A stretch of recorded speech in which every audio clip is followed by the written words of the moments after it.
Madam Speaker, with your permission, I will make a statement on Kosovo. As I speak, it is unclear still what the outcome of Mr. Holbrooke's talks in Belgrade will be, but there is little cause to be optimistic. On the assumption they produce no change in President Milosevic's position and the repression in Kosovo by Serb forces continues, Britain stands ready with our NATO allies to take military action.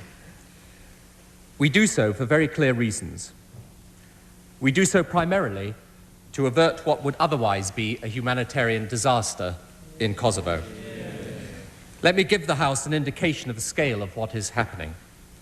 250,000 Kosovars, more than 10% of the population, are now homeless as a result of repression by Serb forces.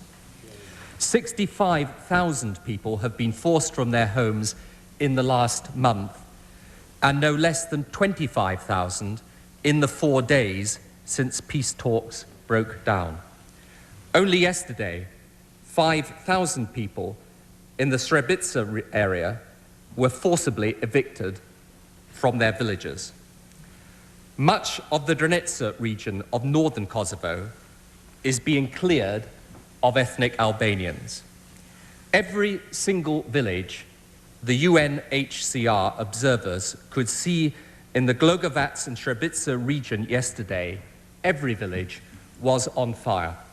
Families are being uprooted and driven from their homes. There are reports of masked irregulars separating out the men.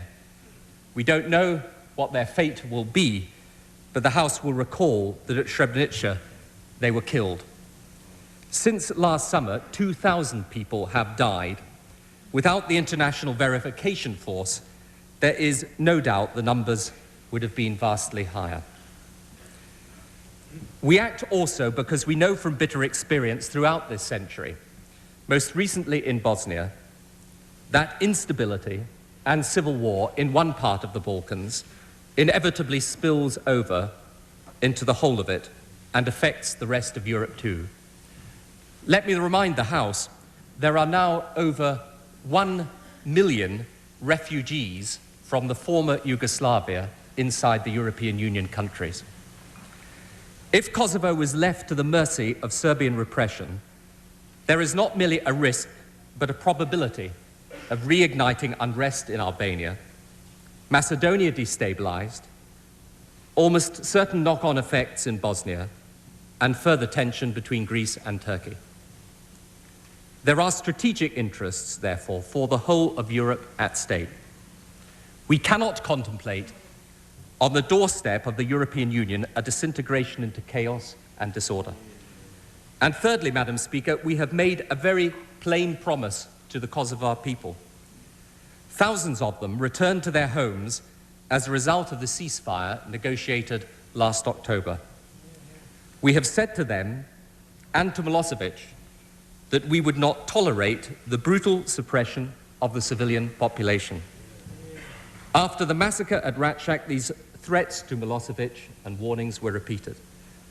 To walk away now would not merely destroy NATO's credibility, more importantly, it would be a breach of faith with thousands of innocent civilians whose only desire is to live in peace and who took us at our word. Madam Speaker, I say this to the British people. There is a heavy responsibility on a government when putting our armed forces into battle to justify such action. And I warn, the potential consequences of military action are serious, both for the NATO forces and for the people in the region. Their suffering cannot be ended overnight. But in my judgment, the consequences of not acting are more serious still for human life and for peace in the long term. We must act to save thousands of innocent men, women, and children from humanitarian catastrophe, from death, barbarism, and ethnic cleansing by a brutal dictatorship, and to save the stability of the Balkan region, where we know chaos can engulf the whole of the European Union. We have no alternative therefore, but to act. And act we will, unless Milosevic even now chooses the path of peace. Madam Speaker, let me recap briefly on the last few months. Last October, NATO threatened to use force to secure Milosevic's agreement to a ceasefire and an end to the repression that was then, at that time, in hand. This was successful, at least for a while. Diplomatic efforts, backed by NATO's threat, led to the creation of the 1,500-strong Kosovo verification mission. A NATO extraction force was established in neighboring Macedonia in case the monitors got into difficulty. At the same time, Milosevic gave an undertaking to the US envoy, Mr. Holbrooke, that he would withdraw Serb forces so that their numbers returned to the level before February 1998. That is roughly 10,000 internal security troops and 12,000 Yugoslav army troops. Milosevic never fulfilled that commitment. Indeed, the numbers have gone up. We believe there are some 16,000 internal security and some 20,000 Yugoslav army troops now in Kosovo, with a further 8,000 army reinforcements poised just across the border. In January, NATO warned Milosevic that it would respond if he failed to come into compliance with those very agreements he's entered into in October. If the repression continued, and if he frustrated the peace process. Milosevic has failed to meet any of these requirements. Even then, intense diplomatic efforts have been underway.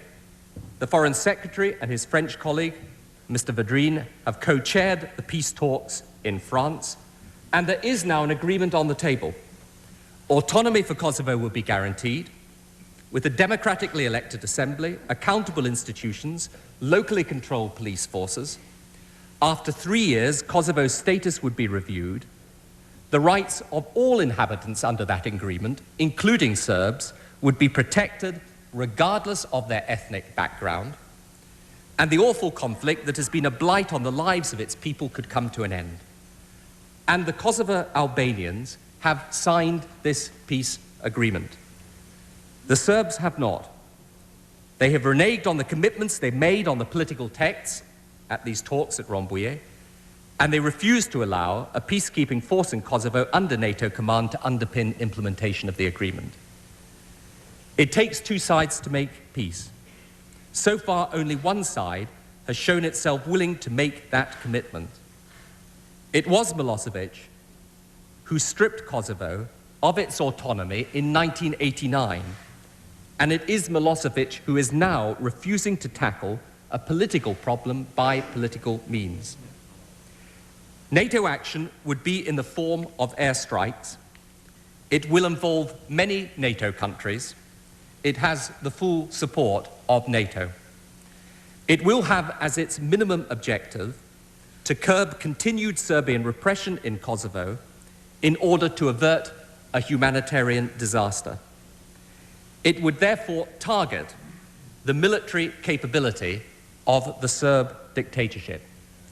To avoid such action, Milosevic must do what he promised to do last October: end the repression, withdraw his troops to barracks, get them down to the levels he agreed, and withdraw from Kosovo the tanks, heavy artillery, and other weapons he brought into Kosovo early last year. He must agree to the proposals set out in the Rambouillet Accords, including a NATO-led ground force. Madam Speaker, any attack by Serbian forces against NATO personnel engaged in peacekeeping missions elsewhere in the region would be completely unjustified and would be met with a swift and severe response in self-defense. President Milosevic should be in no doubt about our determination to protect our forces and to deal appropriately with any threats to them. Madam Speaker, Mr. Holbrooke has made the position of the international community crystal clear to Milosevic. There can be no doubt about what it is that is at stake, and the choice is now his. Milosevic can choose peace for the peoples of Kosovo and an end to the Federal Republic of Yugoslavia's isolation in Europe, or he can choose continued conflict and the serious consequences that would follow. I hope the House will join with me in urging President Milosevic to choose the path of peace and to support NATO and the international community in action should he fail to do so. Yeah.